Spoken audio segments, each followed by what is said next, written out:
Hey guys, যদি আপনি minimum class 10 12 বা গ্ৰাজুয়েশন কমপ্লিট কৰিছে বা এবভ কোনো ধৰণৰ ডিগ্ৰী আপুনি কমপ্লিট কৰিছে আৰু আপুনি গভৰ্ণমেণ্ট সেক্টৰত আপোনাৰ নিজৰ কেৰিয়াৰটো ষ্টাৰ্ট কৰিব বুলি আপুনি জব বিচাৰি আছিল তেতিয়াহলে আপুনি ষ্টাফ সিলেকশন কমিশনৰ পৰা যেটো ৰিকুৱাৰমেন্টৰ কাৰণে নটিফিকেশন আছে তাতে আপুনি এপ্লাই কৰিব পাৰিব যত আপোনাৰ পোষ্ট দি আছে 2919 পোষ্টত এপ্লাই কৰিব পাৰিব আৰু এইটো ভিডিঅত মই প্ৰভাইড কৰিম আপোনাক ভেকেন্সি ডিটেইলছ খিনি লগত এলিজিবিলিটি ক্ৰাইটেৰিয়া সিলেকশন প্ৰসেস খিনি কেতিয়াৰ পৰা এপ্লাই ষ্টাৰ্ট হ'ব কেতিয়ালৈকে লাষ্ট এপ্লাই কৰিব ইয়াৰ ডিটেইলছ খিনি মই আপোনাক এইটো ভিডিঅত প্ৰভাইড কৰিম যদি এইটো ৰিকুৱাৰমেন্ট ৰিগাৰ্ডিং কোনো ধৰণৰ কোৱেশ্চন থাকে আপুনি ভিডিঅটোৰ কমেন্ট সেকশনত কমেন্ট কৰি দিব যদি আপুনি ইন্টাৰেষ্টেড দেন আহক দেৰি নকৰি আজিৰ ভিডিঅটো আৰম্ভ কৰো এতিয়া চাই লওক ভেকেন্সি ডিটেইলছ লগতে আপোনাৰ ভেকেন্সি কিনে এপ্লাই কৰিতে এজ লিমিট আপুনি কিমান ফলো কৰিব লাগিব এইখিনি ডিটেইলছ এতিয়া চাই লওক যত আপোনাৰ টোটাল নাম্বাৰ অফ ভেকেন্সি দি আছে আপুনি এপ্লাই কৰিব পাৰিব 2990 পোষ্টৰ কাৰণে নটিফিকেশন আহিছে আৰু আপোনাৰ এজ লিমিট দি আছে যদি আপোনাৰ মিনিমাম 18 ইয়াৰ্স কমপ্লিট হৈছে আপুনি এপ্লাই কৰিব পাৰিব আৰু মেক্সিমাম আপুনি 30 ইয়াৰ্স লৈ কিনে এপ্লাই কৰিব পাৰিব এজটো আপুনি ক্যালকুলেশন কৰিব 1 জানুৱাৰী 2026 ৰ ডেট হিচাপত as a relaxation খিনি applicable হ'ব as per the government rules আছে এইটো হিচাপত যদি আপুনি OBC candidate হয় তেতিয়াহলে 3 ইয়াৰ্সৰ কাৰণে আপুনি as a relaxation পাব যদি আপুনি SC ST candidate হয় তেতিয়াহলে আপুনি 5 ইয়াৰ্সৰ কাৰণে as a relaxation পাব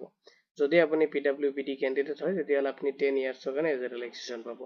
এতিয়া চাই লওক পোষ্ট খিনিত এপ্লাই কৰোতে আপুনি এডুকেশনাল কোৱালিফিকেশন কি ফলো কৰিব লাগিব যদি আপুনি বিচাৰে এইটো ৰিকুৱাৰমেন্টত এপ্লাই কৰাৰ কাৰণে যদি আপুনি মিনিমাম ক্লাস 10 পাস কৰিছে মানে মেট্ৰিকুলাৰ লেভেল যদি কমপ্লিট কৰিছে আপুনি মানে SSLC টো কমপ্লিট কৰিছে আপুনি এপ্লাই কৰিব পাৰিব যদি আপুনি হায়াৰ সেকেন্ডাৰী টো কমপ্লিট কৰিছে মানে 12 টো কমপ্লিট কৰিছে তেতিয়াহলে এপ্লাই কৰিব পাৰিব যদি আপুনি গ্ৰাজুৱেচন বা এবভ তেনেকুৱা কোনো ধৰণৰ লেভেলৰ আপুনি ডিগ্ৰী কমপ্লিট কৰিছে বা ব্যাচেলাৰ্ছ ডিগ্ৰী বা হায়াৰ এডুকেশন তেনেকুৱা ৰিলেটেড ফিল্ডৰ পৰা যদি আপুনি কমপ্লিট কৰিছে তেতিয়াহলে আপুনি এইটো ৰিকুৱাৰমেন্টত এপ্লাই কৰিব পাৰিব এপ্লাই কৰোতে আপুনি এপ্লিকেশন ফি পেমেন্ট কৰিব লাগিব আৰু পেমেন্ট গিনি ক্যাটাগৰি ওয়াইজ ডিভাইড কৰি দি আছে যদি আপুনি জেনাৰেল OBC বা EWS ক্যান্ডিডেট হয় তেতিয়াহলে আপুনি 100 এটা পেমেন্ট কৰিব লাগিব যদি আপুনি ওমেন or SC বা ST বা PWBD ক্যান্ডিডেট হয় বা এক্স সার্ভিসম্যান হয় তেতিয়াহলে আপুনি এইটো ৰিকুৱাৰমেন্টত এপ্লাই কৰোতে কোনো ধৰণৰ এপ্লিকেশন ফি পেমেন্ট কৰিব নালাগে এতিয়া চাই লওক পেমেন্ট যেটো মোড দি আছে আপুনি অনলাইনত কৰিব লাগিব যত আপোনাৰ ভীম UPI থ্ৰু কৰিব পাৰে নেট বেংকিং বা ক্ৰেডিট কাৰ্ড বা ডেবিট কাৰ্ড থ্ৰু আপুনি আপোনাৰ যেটো এপ্লিকেশন ফি হয় যদি পেমেন্ট অপচন আহিছে আপুনি কিনি পেমেন্ট কৰিব পাৰিব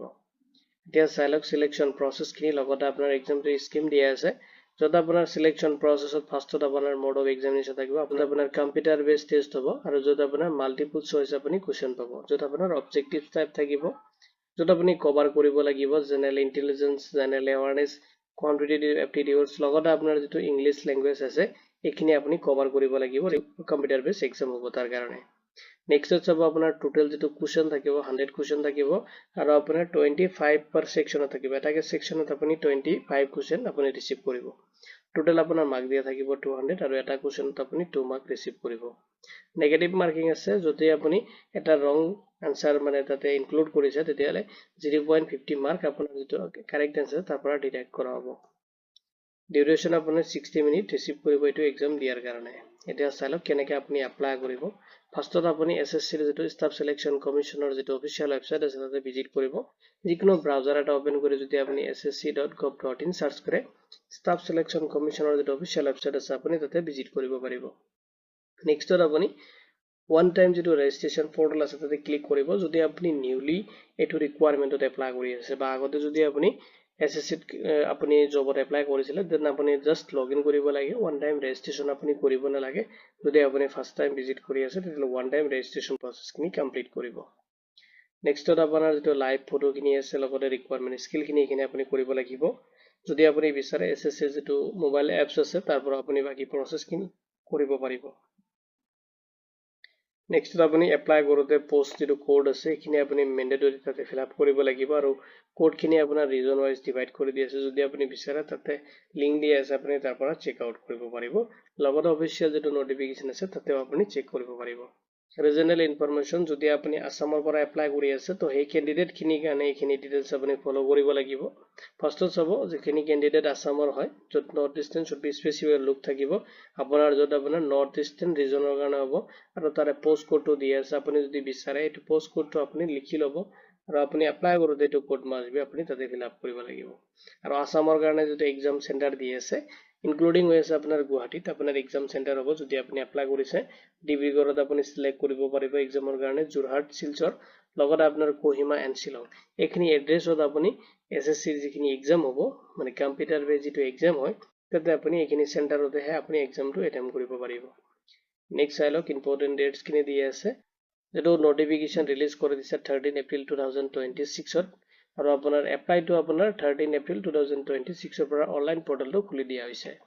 আৰু আপোনাৰ ক্লোজিং ডেট দি আছে 4 মে 2026 লৈকে আপুনি এপ্লাই কৰিব পাৰিব আৰু লাষ্ট যেটো পেমেন্ট ডেট দি আছে 5 মে 2026 লৈকে আপুনি লাষ্ট আপোনাৰ এপ্লিকেশ্যন পেমেন্টখিনি কৰিব পাৰিব আৰু আপোনাৰ যেটো কাৰেকচনৰ কাৰণে উইন্ডোজটো 11 মেৰ পৰা 13 মে লৈকে কিবা যদি মিস্টেক হৈছে আপুনি এপ্লাই কৰোতে এইখিনি কাৰেকচন কৰিব পাৰিব ইম্পৰ্টেন্ট লিংকখিনি আপুনি এই ভিডিওৰ ডেসক্ৰিপচন চেক কৰিব যত মই প্ৰভাইড কৰি দিম লগতে আপুনি জব এলাৰ্ট পৰ্টেলতো ভিজিট কৰিব পাৰে এটো ৰিকুৱাৰমেন্ট ডিটেইলছখিনি চেক কৰাৰ কাৰণে যদি নোটিফিকেশ্যন ৰিগাৰ্ডিং কোনো ধৰণৰ কোৱেশ্চন থাকে আপুনি ভিডিওটোৰ কমেন্ট সেকশনত কমেন্ট কৰি দিব উইদিন 48 আৱাৰ্ছৰ ভিতৰত আপুনি আমাৰ টিমৰ পৰা ৰেসপন্স পাব ভিডিওটো চোৱাৰ বাবে ধন্যবাদ দি কিনে আজিৰ ভিডিও মই ইমানতে সামৰিছো